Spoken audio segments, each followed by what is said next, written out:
Break के बाद स्वागत है आप सभी का और इसी के साथ ही एक बार फिर से नजर डाल लेते हैं आज की सुर्खियों पर। हेडलाइंस पावर्ड बाय के न्यूज साप्ताहिक समाचार पत्र जो रखे आपको आगे। को स्पॉन्सर्ड बाय स्वर्णाभा ज्वेलर्स जो दे 100% शुद्धता की गारंटी। ब्लूमिंग वैली जो आपके अपनों तक पहुंचाए आपका प्यार। और Basant smile because you are at Basant resorts. CM पद के चेहरे की तस्वीर धुंधली छोड़कर लौट गए अमित। धूमल शांता के बीच दुनिया पाटते दिखे शाह, साथी बने नड्डा। सोलन में सीएम ने 12 करोड़ की परियोजनाओं का किया लोकार्पण। कहा प्रदेश सरकार हर गांव में पहुंचा रही है सड़क।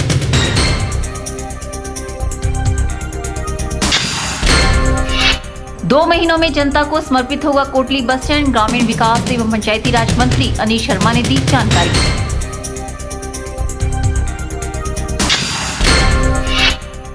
और ब्यास नदी में डूबे युवक का शव बरामद। परिजनों के किया हवाले। पिछले कल ब्यास नदी में डूबकर हो गई थी युवक की मौत।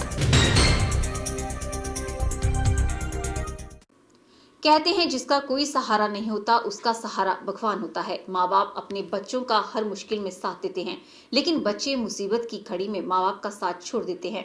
ऐसा ही दर्द पिछले 6 साल से सुंदरनगर में एक वृद्ध महिला झेल रही है। महिला दिमागी तौर से परेशान भी है और सुंदरनगर अस्पताल को अपना आशियाना बना बैठी है। आंधी हो या तूफान, बारिश या तपती गर्मी, अस्पताल परिसर में ही महिला जीने को मजबूर है। लेकिन सरकार और जिला प्रशासन पिछले करीब 6 साल से न ही महिला का इलाज करवा पाए और न ही महिला को आशियाना दिला पाए। प्रदेश सरकार बड़े बड़े दावे करती है कि बुजुर्गों और बेसहारा लोगों को हर मूलभूत सुविधा उपलब्ध करवाई जा रही है, लेकिन वृद्धा को किसी भी प्रकार की सुविधा नहीं दिला पाई है। मंडी जिला की ओम साइंस सेवा समिति पिछले लंबे समय से समाज सेवा में कार्य कर रही है। वहीं ओम साइंस सेवा समिति वृद्ध महिला का सहारा बनकर सामने आई है। ओम साइंस सेवा समिति ने एसडीएम राजीव कुमार के माध्यम से डीसी मंडी संदीप कदम को ज्ञापन सौंपकर मांग की है कि महिला को नारी निकेतन या किसी ऐसे स्थान पर जगह दी जाए जहां महिला अपना जीवन अच्छे से बिता सके। समिति के सदस्यों का कहना है कि अगर प्रशासन ने जल्द कोई कदम नहीं उठाया तो समिति अपने माध्यम से महिला को आशियाना उपलब्ध करवाएगी। पिछले 6 सालों से गवर्नमेंट हॉस्पिटल सुंदरनगर में एक बुजुर्ग महिला को बेसहारा छोड़ा गया। इसकी तरफ ना प्रशासन ना ही किसी अन्य संस्था ने आगे बढ़ा, लेकिन ओम साइंस सेवा समिति जो है इस महिला को एक उचित पुनर्वास के लिए प्रयत्नशील है। ओम साइंस सेवा समिति ने एसडीएम महोदय सुंदरनगर और एडीसी मंडी से मिलके उनको ज्ञापन दिया है, जिसके माध्यम से कि वो अभी इसके बारे में पुनर्वास के लिए विचार कर रहे हैं। सदस्यों का कहना है कि आज के युग में युवा समाज की हालत ठीक नहीं है। माँ बाप बच्चों को पढ़ा लिखा कर बड़ा करते हैं, लेकिन बच्चे माँ बाप को बेसहारा छोड़ रहे हैं। वहीं उन्होंने कहा कि 6 साल से महिला यहाँ पर बेसहारा पड़ी है, लेकिन प्रशासन ने इस तरफ आज तक ध्यान नहीं दिया। ये चिंता का विषय है।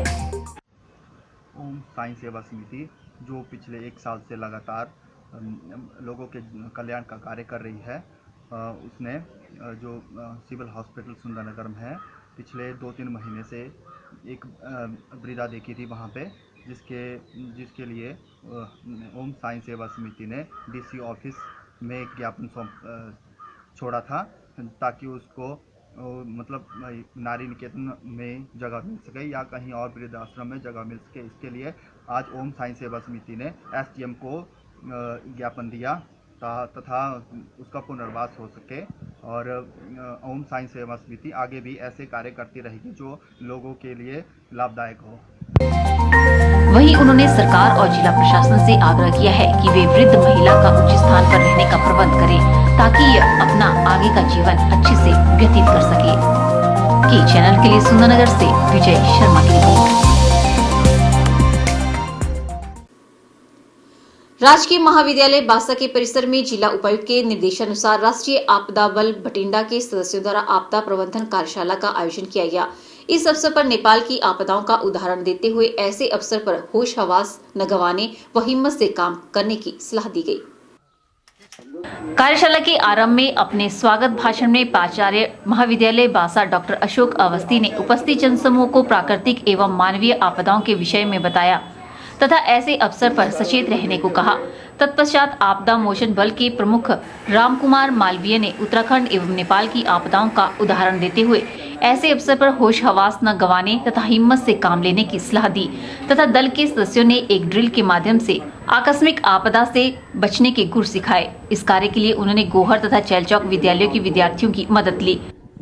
हम लोग 7th NDRF पटेला की तरफ से यहाँ पर आए हुए हैं और इस कॉलेज में हमने बासा कॉलेज में हम लोगों ने कुदरती आपदा के बारे में जानकारी दी और इस किसी भी तरह की आपदा आने से किसी भयावह आपदा आती है उस आपदा के उपलक्ष्य में किस तरह से NDRF की टीम काम करती है उसके बारे में यहाँ के कॉलेज में और स्कूल के बच्चों को लोकल को जानकारी दी और पूरा प्रोग्राम दिखाया जिसमें कि सभी लोगों को समझ में आया कि कुदरती आपदा के दौरान उसने किस तरह से अपने आप को बचाना है और अगर उस समय अगर ये चाहे कोशिश करें तो वो अपने आप भी लोगों को बचा सकते हैं उसके बारे में इम्प्रोवाइज तरीके से बताया। आज हमारे यहाँ पंचायत ग्राउंड में जो है कि मौखिक ड्रिल जो आपदा प्रबंधन कमेटी का प्रशिक्षण NDRF की तरफ से दिया गया है, बहुत ही अच्छा दिया उन्होंने यहाँ पर 3 स्कूलों के छात्र और छात्राओं ने भाग लिया जिसमें बच्चों को काफ़ी कुछ सीखने को मिला और दूसरी पंचायतों के प्रधान और बहुत सारे महिला मंडल 5-7 समूह ने भाग लिया जिसमें सब लोगों की भागीदारी रही। ये कार्यक्रम काफ़ी सफल रहा जिसमें कि हम सुबह से प्रशासनिक तरफ से हमारा काफ़ी सहयोग दिया गया। इस अवसर पर महाविद्यालय की प्राचार्य तथा प्राध्यापक वर्ग, प्रधान पंचायत ख्योड़, तहसीलदार गोहर समेत चैलचौक एवं गोहर विद्यालय के विद्यार्थी एवं अध्यापक वर्ग, स्थानीय निवासी उपस्थित रहे। अंत में प्रोफेसर अर्चना शुक्ला ने राष्ट्रीय आपदा मोचन बल के सदस्यों का उनकी बहुमूल्य जानकारी के लिए तथा अन्य आए हुए लोगों का धन्यवाद किया। के चैनल के लिए गोहर से संजीव कुमार की रिपोर्ट। ITI मंडी में आर्ट ऑफ लिविंग के द्वारा 6 दिवसीय शिविर का आयोजन किया जा रहा है और इस शिविर में प्रशिक्षुओं को प्राणायाम और सुदर्शन क्रियाएं सिखाई जा रही है। ये जानकारी आर्ट ऑफ लिविंग के प्रशिक्षक राजकुमार ने दी। आर्ट ऑफ लिविंग के प्रशिक्षक राजकुमार ने बताया कि आर्ट ऑफ लिविंग के द्वारा देश भर में यूथ लीडरशिप ट्रेनिंग कैंप आयोजित किए जाते हैं और इसी कड़ी में ITI मंडी में 6 दिवसीय कैंप का आयोजन किया जा रहा है और इस कैंप में प्रशिक्षुओं को ध्यान, प्राणायाम, सुदर्शन क्रियाएं सिखाई जा रही हैं ताकि युवाओं में आत्मविश्वास की भावना जागृत हो सके और वे अपने समाज के विकास में अपना योगदान कर सकें। मैं बहुत ज़्यादा इरिटेट हो जाती थी छोटी छोटी बातों को लेकर के और हर एक चीज़ के बारे में इतना ज़्यादा सोचती थी कि मेरे सिर में दर्द हो जाता था। और एकदम से जब मैंने यहाँ पे आके योगा किया और यहाँ पे योग करवाया गया और उसके साथ साथ हमें एक मेन चीज़ करवाई गई सुदर्शन क्रिया। और जब मैंने सुदर्शन क्रिया की उसके बाद मेरा माइंड एकदम से सेट हो गया और मैं पहले एक ही बात के बारे में इतना ज़्यादा सोचती थी और मेरे अंदर इतनी ज़्यादा नेगेटिविटी थी, वो नेगेटिविटी सारी चली गई और मेरा मन एकदम से शांत हो गया और मैं जो काम करती थी वो उसी काम पे मेरा ध्यान। वहीं प्रशिक्षु भी कैंप में काफी उत्साहित होकर क्रियाएं सीख रहे हैं।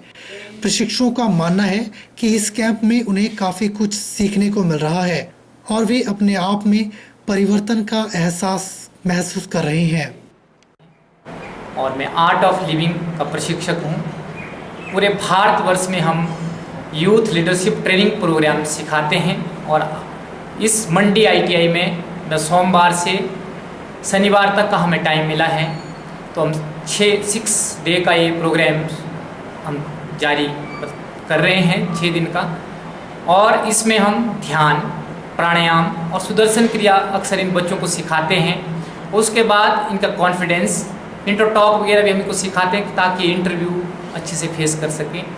और ये जो बच्चे हैं हमारे, कुछ बच्चों में ऐसा होता है कि एडिक्शन की कुछ लत लग जाती है। आज के युवा ज़्यादातर हमारे नशे की लत में हैं।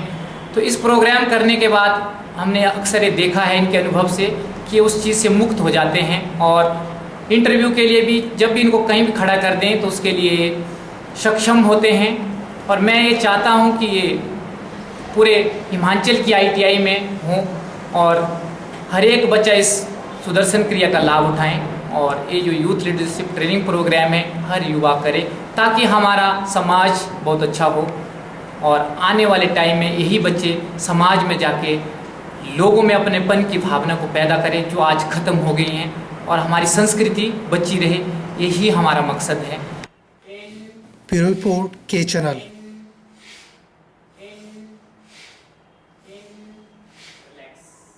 यहाँ रुकते हैं एक और ब्रेक के लिए। ब्रेक के बाद भी खबरों का सिलसिला यूं ही जारी रहेगा। आप देखते रहिए के चैनल।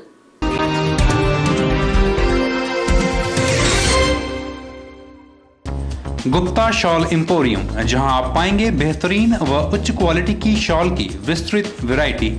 यहां pure woollen Kullu shawl, Kashmiri shawl, angora shawl, cashmilon shawl, feather shawl, pashmina shawl के साथ ही शॉल की और भी बहुत सी वैरायटी उपलब्ध है। तो देर न कीजिए और आज ही पहुंचे गुप्ता शॉल एम्पोरियम, सब्जी मंडी के साथ नेर चौक, डिस्ट्रिक्ट मंडी। मोबाइल 9459125400।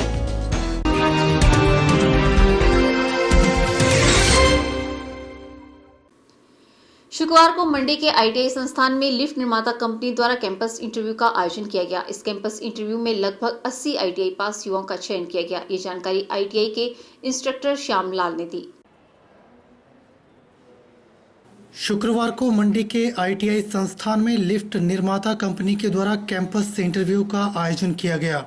ITI मंडी के इंस्ट्रक्टर श्यामलाल ने जानकारी देते हुए बताया, ITI में कैंपस इंटरव्यू का आयोजन किया जाता है ताकि युवाओं को रोजगार के अवसर उपलब्ध हो सकें। इसी कड़ी में हिताची कंपनी द्वारा कैंपस इंटरव्यू का आयोजन किया गया और इस कैंपस इंटरव्यू में लगभग 80 युवाओं का चयन किया गया है। जैसे कि आपको पता है कि ITI मंडी बच्चों के फ्यूचर के लिए यहाँ पर time to time campus interview का आयोजन करती जा रही है ताकि बच्चों को आगे जाके अच्छा रोजगार मिले। तो इस कड़ी को आगे बढ़ाते हुए आज यहाँ पर हिताची लिफ्ट इंडिया कंपनी के द्वारा उनके वेंडर कंपनी आराधना अनूप कंपनी के द्वारा एक कैंपस का आयोजन किया गया, जिसमें कंपनी के अधिकारी ने इंटरव्यू लिया। सबसे पहले कंपनी अधिकारियों ने कंपनी के बारे में जानकारी दी बच्चों को कि कंपनी क्या बनाती है। जो कंपनी है वो हिताची के लिए काम करती है, जो लिफ्ट विभिन्न प्रकार के लिफ्ट का काम करती है। और इस कंपनी ने आज मंडी में trade electricians, fitter, welder, machinist, Turners और दूसरे ट्रेडों का कैंपस किया गया। इस कैंपस में सबसे पहले उन्होंने रिटन एग्ज़ाम लिया और रिटन एग्ज़ाम में जो बच्चे सेलेक्ट हुए उनको पर्सनल इंटरव्यू के लिए बुलाया गया। और इस कैंपस में लगभग 80 के करीब छात्रों ने भाग लिया, परंतु कंपनी की जो रिक्वायरमेंट है वो 90 पद भरने की थी, परंतु इस कैंपस में सिर्फ 80 बच्चे पहुँचे गए जिन्होंने एग्ज़ाम में क्वालिफाई किया गया। और इस चयनित उम्मीदवारों को कंपनी जो है 10 तारीख से पहले 10 मई को ज्वाइनिंग कराएगी, जो कि नोएडा स्थित इनका ऑफिस है, वहाँ पर इनका काम है। और जो चयनित उम्मीदवार हैं उनको कंपनी 10,000 के लगभग मासिक वेतनमान के साथ अन्य सुविधा जैसे कि अटेंडेंस अलाउंसेस और इंक्रीमेंट और जो अच्छी परफॉर्मेंस से ऊपर काम करते हैं उनको 15 से 20% सैलरी उनकी बढ़ाई जाएगी। ब्यूरो रिपोर्ट के चैनल।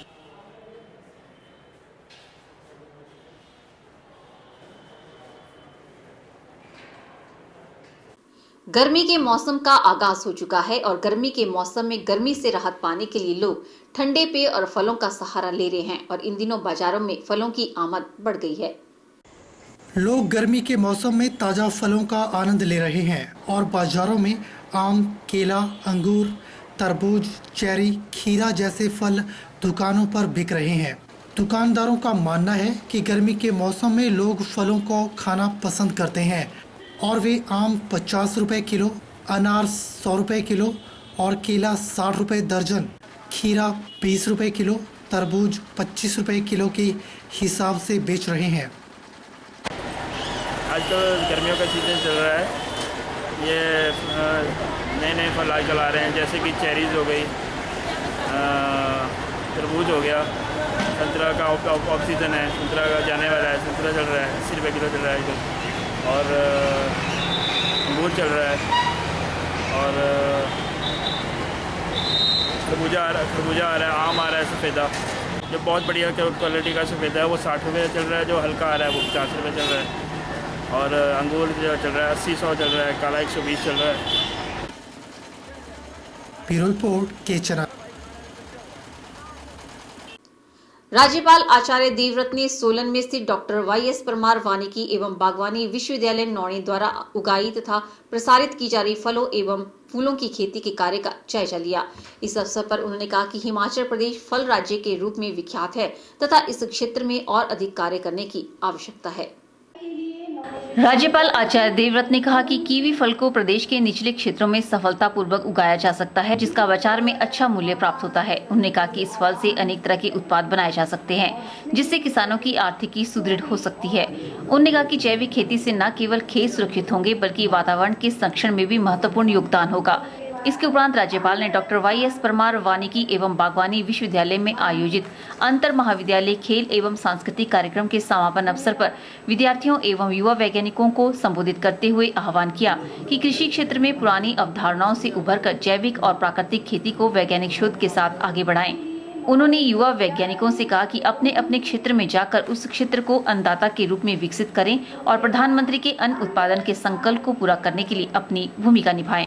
मैं बार बार जब से हिमाचल प्रदेश में आया हूँ, मैंने प्रयास किया है कि हम प्राकृतिक खेती की ओर किसानों को बढ़ाएं, लेकिन एक बहुत बड़ी दिक्कत हमारे सामने आ गई कि हमारे साइंटिस्ट जिस पद्धति से पढ़े हैं और आपको पढ़ाया जा रहा है, वो जो पढ़ाया जा रहा है उससे बाहर निकलने की हिम्मत नहीं जुटा पा रहे। मैं युवा जितने साइंटिस्ट यहाँ पर भावी बैठे हैं, आप युवक हैं, युवतियां हैं, हमारे बेटे बेटियां हैं, मैं आप सबको एक आह्वान के साथ निवेदन करता हूँ कि इस समय भारत के यशस्वी प्रधानमंत्री श्रीमान नरेंद्र मोदी, उन्होंने एक इच्छा व्यक्त की है कि हम भारत के किसान की आमदनी को डबल करें और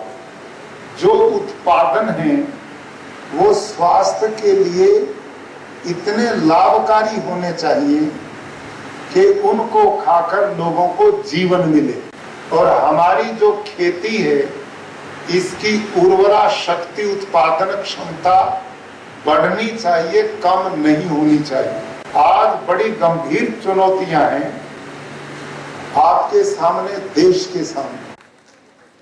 बता दें कि नौणी विश्वविद्यालय ने कृषि विश्वविद्यालय की श्रेणी में भारत में 5वां स्थान प्राप्त किया है। राज्यपाल ने खेलकूद एवं सांस्कृतिक प्रतियोगिता के विजेताओं को पुरस्कार भी वितरित किए। ब्यूरो रिपोर्ट के चैनल सोलन। आज के बुलेटिन में फिलहाल इतना ही। सपना ठाकुर को दीजिए इजाजत। नमस्कार।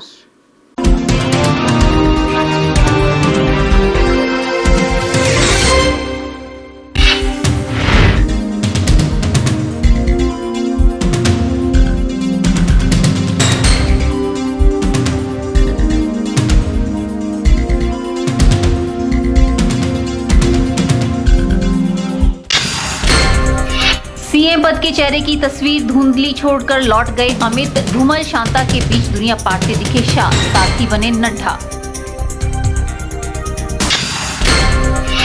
सोलन में सीएम ने 12 करोड़ की परियोजनाओं का किया लोकार्पण। कहा प्रदेश सरकार हर गांव में पहुंचा रही है सड़क।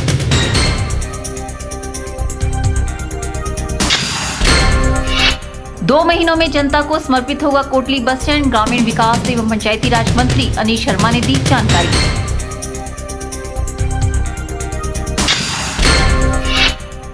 और ब्यास नदी में डूबे युवक का शव बरामद। परिजनों के किया हवाले। पिछले कल ब्यास नदी में डूबकर हो गई थी युवक की मौत।